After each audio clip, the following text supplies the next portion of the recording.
Sir, is being a leader needs to be scary? Sa pananaw ko po kasi lumang kaisipan yung dapat takot yung mga tao sa iyo eh.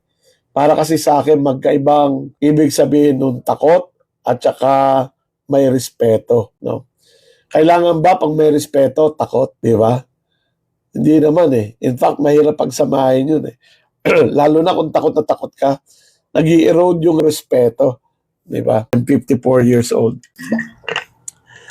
Dati ganun eh. Kailangan firm, no? Ang isang leader. Oo, dapat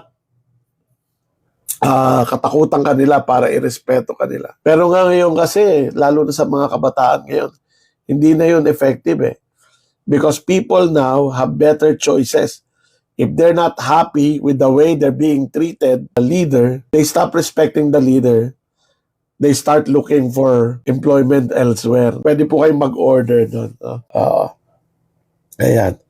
Sabi ni Anika, yes, dapat may respeto kaysa takot.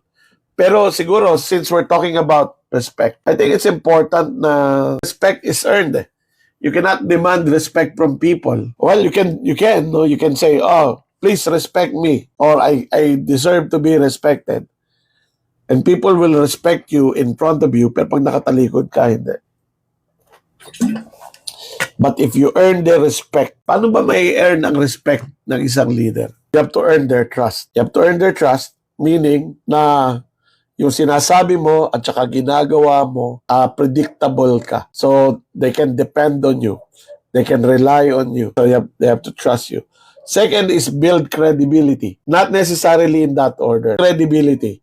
Alam mo kung ano yung ginagawa mo. You're demonstrating competence as a leader. And if we're able to do this effectively over time, there's no reason why people will not respect us.